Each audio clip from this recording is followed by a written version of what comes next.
श्री कृष्ण और उनकी भक्त की कहानी। समुद्र किनारे एक गांव में कृष्णाबाई नाम की बूढ़ी माता रहती थी। वह भगवान श्री कृष्ण की परम भक्त थी। वह एक झोपड़ी में रहती थी।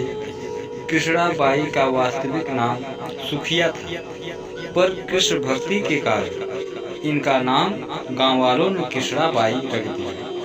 घर घर में झाड़ू पोछा, बर्तन और खाना बनाना ही इनका काम था।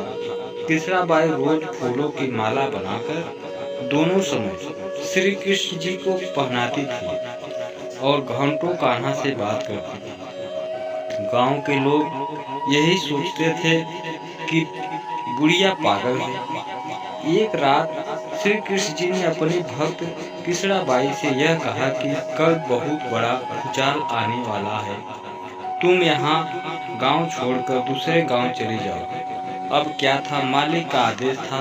कृष्णाबाई ने अपना सामान इकट्ठा करना शुरू किया और गांव वालों को बताया कि कल सपने में कान्हा आए थे और कह रहे थे कि बहुत प्रलय होगा, गांव छोड़कर पास के गांव में चली जाए। अब लोग कहाँ उस बूढ़ी पागल की बात मानने वाले थे।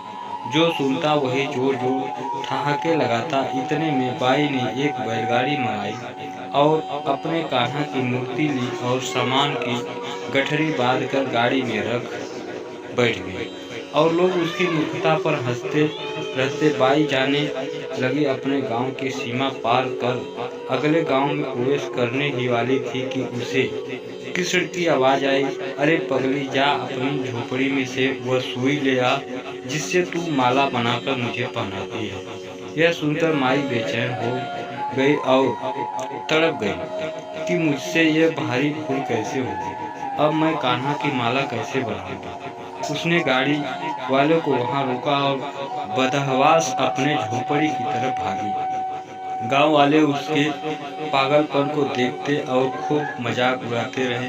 माई ने झोपड़ी के तिनकों में फंसी सुई को निकाला और फिर पागलों की तरह दौड़ते हुए गाड़ी के पास आई।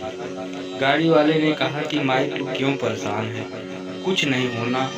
माई ने कहा, अच्छा अब चल और जल्दी से अपने गांव की सीमा पार कर। गाड़ी वाले ने ठीक ऐसा ही किया। अरे यह क्या, जैसे ही सीमा पार हुई पूरा गांव ही समुद्र में समा गया।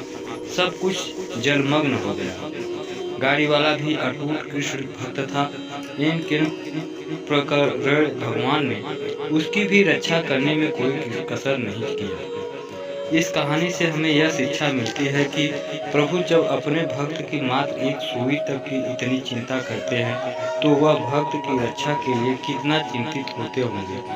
जब तक उस भक्त की एक सुई उस गांव में थी, पूरा गांव बचा था। इसीलिए कहा जाता है कि भरी बदरिया पाप की बरसण लगे अंगार, संत न होते जगत में जल जाता संसार। अर्थात अगर इस दुनिया में संत एवं अच्छे व्यक्ति न होते तो संसार कब का समाप्त हो गया होता।